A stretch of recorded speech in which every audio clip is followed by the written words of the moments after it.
जो इस विश्व की अधीश्वरी, जगत को धारण करने वाली, संसार का पालन और संहार करने वाली तथा तेज स्वरूप भगवान विष्णु की अनुपम शक्ति हैं, उन्हीं भगवती निद्रा देवी की भगवान ब्रह्मा स्तुति करने लगे। देवी, तुम ही स्वाहा, तुम ही स्वधा और तुम ही वषटकार हो। स्वर भी तुम्हारे ही स्वरूप हैं। तुम ही जीवनदायिनी सुधा हो। नित्य अक्षर प्रणव में अकार, उकार, मकार, इन 3 मात्राओं के रूप में तुम ही स्थित हो तथा इन मात्राओं के अतिरिक्त जो विंद रूपा नित्य अर्धमात्रा है, जिसका विशेष रूप से उच्चारण नहीं किया जा सकता, वह भी तुम ही हो। देवी, तुम ही संध्या, सावित्री तथा परम जननी हो। देवी, तुम ही इस विश्व ब्रह्मांड को धारण करती हो।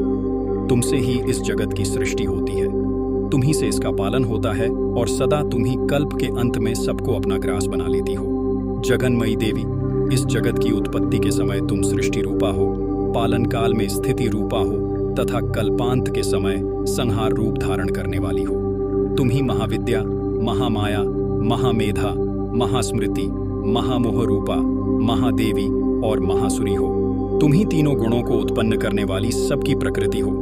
भयंकर कालरात्रि, महारात्रि और मोहरात्रि भी तुम ही हो। तुम ही श्री, तुम ही ईश्वरी, तुम ही हरि और तुम ही बोध स्वरूपा बुद्धि हो। लज्जा, पुष्टि, तुष्टि, शांति और क्षमा भी तुम ही हो। तुम खड्गधारिणी, शूलधारिणी, घोर रूपा तथा गदा, चक्र, शंख और धनुष धारण करने वाली हो।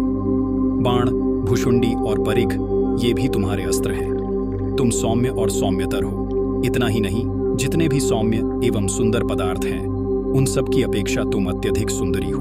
पर और अपर, सबसे परे रहने वाली परमेश्वरी तुम ही हो। सर्वस्वरूपे देवी, कहीं भी सत असत रूप जो कुछ वस्तुएं हैं और उन सब की जो शक्ति है, वह तुम ही हो। ऐसी अवस्था में तुम्हारी स्तुति क्या हो सकती है?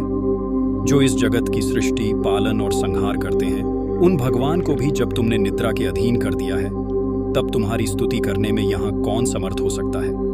मुझको, भगवान शंकर को तथा भगवान विष्णु को भी तुमने ही शरीर धारण कराया है।